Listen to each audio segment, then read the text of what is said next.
The thing about this whole Charlie Kirk saga is that this truly has been a citizen's agenda. This is not the agenda of the Justice Department. It is not the agenda of corporate media. This is the agenda not even of independent media. And as we have seen, how many of these so-called independent media outlets have just caved completely on this case. You know, So Charlie crazy. was, I mean, like I said, Charlie was the biggest one of them all when things were really rolling for the conservative movement that wasn't part of the older demographic. And so when you think about how Turning Point USA, whether you want to single out Erica or Andrew Colvett or Blake Neff or any of them, how they have completely desecrated his name in death in the worst ways possible.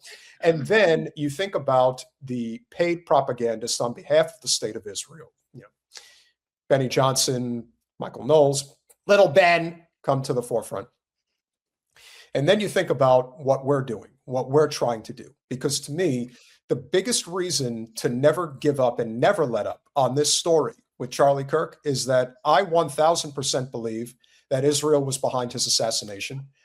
And now you're seeing really solid, concrete evidence that, yeah, what we surmised was what actually went down here is actually what did in fact go down.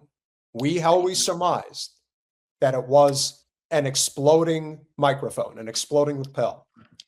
And now it appears that that is the case. Right. Yeah. You know, so you and I are on the exact same page there. I always tell people, I knew in 5 minutes. I knew the second that it happened. I knew who it was. I didn't doubt it for a second. I have never doubted it, not for one freaking second ever since, because cui bono, right? And there were certain things that Charlie was doing. I was watching. Again, Charlie followed me on X. I had known since the spring that he was at least, I know people push back on me all the time on this, that he was at least very, very much aware about Palestinian suffering. He was very sensitive to Palestinian Christian suffering, but also, you know, so he would like my posts, right? Never my anti-Israel posts, obviously, but he would see them. He would see like posts when I would just talk about children, you know, and children who had been harmed. I made a couple posts about children who had lost limbs and whatnot. So I knew he was seeing this stuff and I knew it was affecting him. There's a lot of conservatives that you wouldn't necessarily know, or you wouldn't necessarily think, who follow me. They see my stuff and they are touched by it, right? So, but for a variety of reasons, they don't, and because they are cowards, they are acting cowardly. And I will say, you know, what do you attribute that to? Well, in Charlie's case, he thought they were gonna kill him, and it turns out he was right. So I was actually, you know, after he was murdered, I did have a lot of guilt because I wrote him really hard. I would just call him out constantly. I was so angry because I'm like, I know you're seeing this stuff. I know that you are sympathetic to it. Why are you still carrying their water? And turns out it's because he was freaking scared. And yeah. And they killed him. So, you know, he had every reason to be scared. And he had voiced these concerns to others. You know, Harrison Smith had the very famous tweet about Charlie Kirk thinks Israel's going to kill him. And others, he had expressed this to others and whatnot. So anyways, when it happened, I knew. So I was very skeptical of the official narrative from the get-go, right? And I genuinely thought they were going to serve us something a little better than what they did. We get this really preposterous story when you break it down. We get this story about this 22-year-old kid who has no history of even political activism. You know, it might have even been a little bit more believable if we had some like Reddit rants, right? If we had some crazy Tumblr views, if we had something to go off of other than supposedly he told a member of his family that Charlie Kirk was full of hate, right? Like that's all we've got. That's literally all that we've ever heard from anybody, essentially, that he has that's the most out there view that he was supposedly held, right? And I'm not saying, of course, you know, Tyler Robinson obviously was involved. I have a theory. My theory is that actually the target was Lance Twiggs, and that somehow, you know, Lance Twiggs was supposed to be the one that came up to Provo, but somehow it was Tyler instead, probably. So I don't know. I don't know everything. My theory about Tyler Robinson is that he was part of a CIA training facility at this university. I think he was, very similar to, kind of like the Oswald situation where he was part of the CIA and it basically became the patsy. You can't just pull some random person off the street and put him in the middle of this. You put somebody in there who understands, who they make it very clear to. You say one word and it's your parents, it's your siblings, it's your friends. They're all gone and they'll just disappear. And that's how it goes.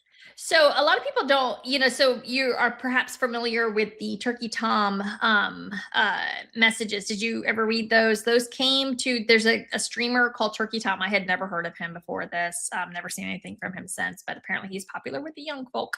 And he gets this message from this person who says that he's a friend of Tyler and Lance's, and it was a big thing in October of last year, and this is supposed to give us like more insight into their lives. It's supposed to be with a close friend and whatnot.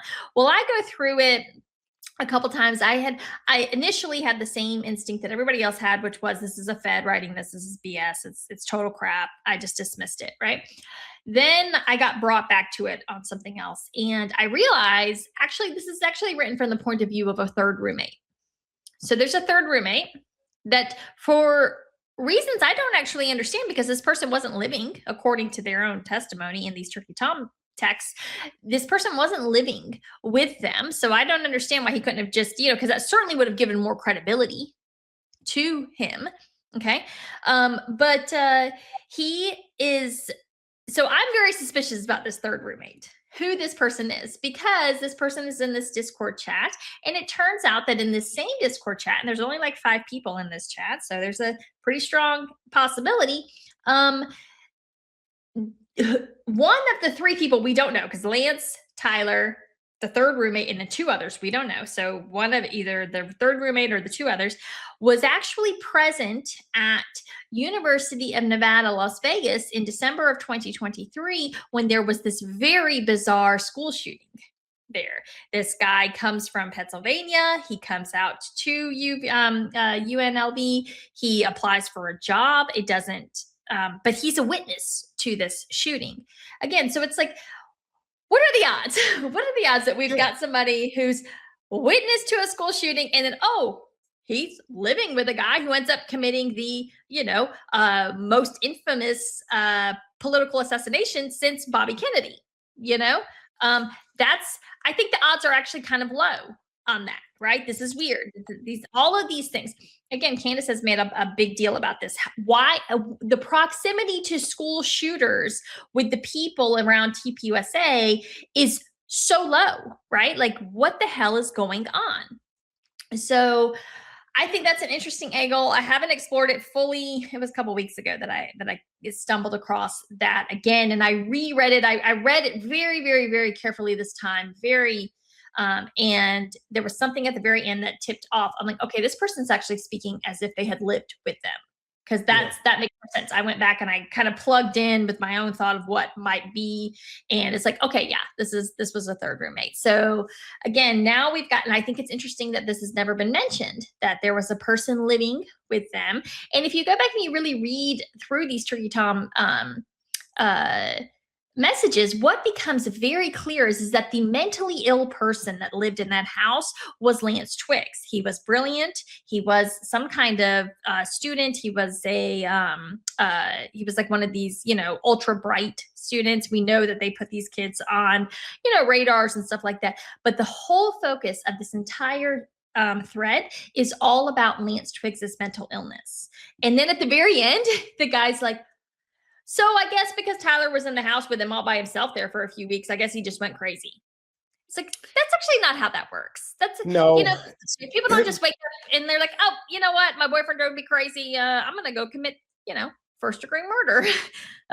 Usually a lot of these stories end up coming to the forefront when they are told, they're like prepared years in advance. And I think what happened with Charlie is that he turned basically at the 11 o'clock hour, but they understood the magnitude that his platform creates. Like, there was no war with Iran if Charlie was able to live. So he would have basically spun the wheels with the entire conservative movement, which he has done. And even in death, he is somebody who people are still looking to as a voice. And that's why when you think about what he told that kind of set this off, it isn't just about not going to war with Iran.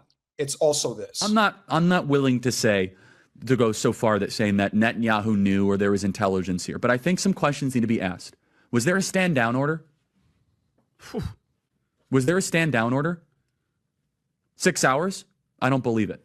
Israel's the size of New Jersey. When I took a helicopter ride from Jerusalem to the Gaza border, it's 45 minutes. Wow. 6 hours. They're live streaming the killing of Jews. Did somebody in the government say stand down? That is a legitimate, non-conspiracy question. He's right. It is a non-conspiracy question, and it's true. And the reason we know it's true is because of this that just dropped the other day. שמפציץ את כל קו הרצועה עם ארטילריה, דופק להם מכה על מנת שיהיה להם בעיה. ממש להם על זה. כתבתי את זה לאמיר. הם לא מעלים מזכרים, את רוצה שנראה? לא, על עזה. פרק את הכל. עם החיילים שחטפו להם. No, on Gaza, break it all apart, along with the soldiers who got abducted. So that is what is known as the Hannibal Directive. Go in there, carpet bomb the shit out of them, say that it was all Hamas, and then we have our talking points that we can use to facilitate this endless war. And this is another thing that I think people forget at the time. The Netanyahu government's political position, economic position around, not just in Israel, but around the world, was fading fast. Like, a lot of people really don't want to deal with them. They see them as an enemy. And so as a result, the whole idea of creating a false flag is not far-fetched when you're completely psychotic. I mean, tell me I'm wrong. I think that there's a lot of smoke here. And when somebody with the platform the size of Charlie Kirk is saying, yeah, I think there was a stand down order of some kind on October 7th. Well, now you have video footage that, yes, this is exactly what they were doing. Right. We've known since October 7th that this is exactly what they did, because none of it ever made any sense, and the thing is that people need to, very often, and what we see is this analyzation that happens online, especially with people who are like super online, right? And so they'll just analyze the absolute crap out of it. And it's like, no, actually, what Charlie articulated was very simple. You have a very tiny country that you can get almost anywhere to and from within 45 minutes. And that's in a commercial helicopter. That's not in that's not an attack Apache. Yeah. This is, again, if you know anything about the placement of IDF bases all around, what's going on. So it's, yes, we do know that Hamas, and to their credit, Hamas planned this very well, right? Like, so I'm not trying to take away, because a lot of people get upset and they're like, and I do understand this, is like, people treat Israel like it's this like almost like godlike thing that can never be defeated, you can never get one up on them. If you do, it's because they let you. No, but there was it does seem, well, it doesn't seem, we know that perhaps things went down on their own. Definitely Hamas actually did execute a very brilliant counterattack, again, to attacks that they had been facing for 80 years. So we're not even going to go there, but they did have a very brilliant counterattack. But then it's like the people in the Israeli government immediately, they seized upon it and they saw this as a way to, this really did solve a lot of problems that they had. It allowed them to go into an emergency, a state of emergency, which I believe they are still in to this day, which allows them to, I could be wrong on that, but I'm pretty sure that they still are, which allows them to, the executive branch of the government to function in a way that it wouldn't necessarily be able to. They don't have to answer for certain things. Netanyahu hasn't had to really show up and face his trial the way he has. He gets, every time he has to go, it gets deferred, it gets continued and whatnot. So unfortunately, that's what happened. Hamas attacked, and for reasons, we all understand, but it actually served the interests of this Israeli government, especially this really, really psychotic far-right Likud government, which was elected in late 2022. Exactly. And this is why the conclusion of this clip here is going to show the most bloodthirsty, the Himmler, if you will, of the Likud party of the Netanyahu government, and of course that's Ben Gvir. אלו הרגעים הראשונים בחמ"ל המשטרה, איפה? באיזה יישוב? עוד לפני שהשר הממונה יגיע, בטרם יוחלט מה לשידור ומה לצנזור. רגע, אתה מצלם שנייה? אני נותן לך אישור, אתה צלם את זה. תוציא את זה בבקשה. I cannot let you film me while I'm committing war crimes and admitting that we knew about October 7th before it happened. And you see, that's what it is. To me, it's just like 9/11. All evidence says that not only was 9/11 perpetrated by Israel in conjunction with our government to facilitate the endless war machine, but everything had been laid in advance. There were so many obvious examples of that. Bin Laden determined to attack within the U.S., completely ignored. I have no doubt that when you really get to the bottom of exactly what went down prior to October 7th, there was probably ample intelligence that said Hamas determined to attack on this day at this location. Well, they had already thwarted an attack at Passover, right? So the original attack was supposed to happen in 2023 at Passover, and something happened that stalled Hamas on that. And but they had a full plan, and I have it in my notes. I actually have a thread that I had prepared, and one of those things you just kind of get.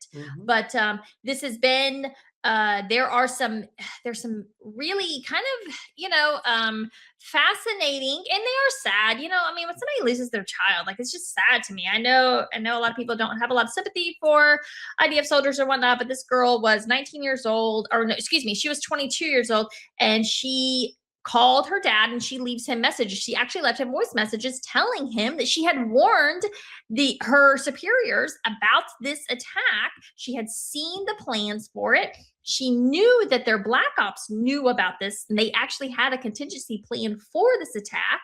And what we were told is that they had dismissed it and said, no, this is way too ambitious for Hamas. They'll never pull this off.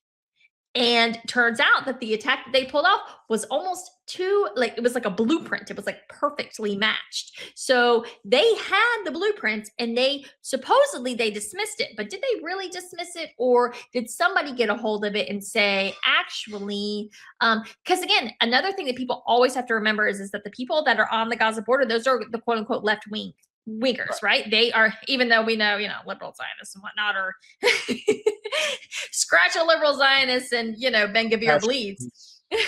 But they were technically Netanyahu's rivals. These are the people that are going into Tel Aviv every weekend, and they're protesting. And prior to October 7th, they were literally practically on the verge of a civil war in Israel over Netanyahu's corruption. And so, do I think that they saw this and they're like, well, it's all those little lefties down at the border.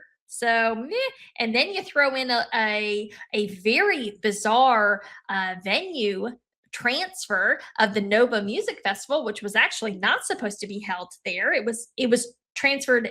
Most people don't know this, but the Nova Music Festival was supposed to be in the Negev Desert. Yeah. Something like 15 to 20 miles away from the border, and it got canceled, and it gets moved to where it's like 3 kilometers. It's like 1.5 miles from the border. It's literally, they're all sitting ducks. They're all high as kites out there in the middle of the night. I have a lot of questions about October 7th. We're told that Hamas fired 5,000 rockets in 30 minutes. You watch all of those videos out of the Nova Music Festival, you don't hear any rockets. Okay. We're told that overloaded the Patriot, the Iron Dome. And that's why the Iron Dome went down. But I'm watching all these early videos. I'm hearing a handful of them, but they're never going off like they say that they were. So how the hell did the Iron Dome go down like that?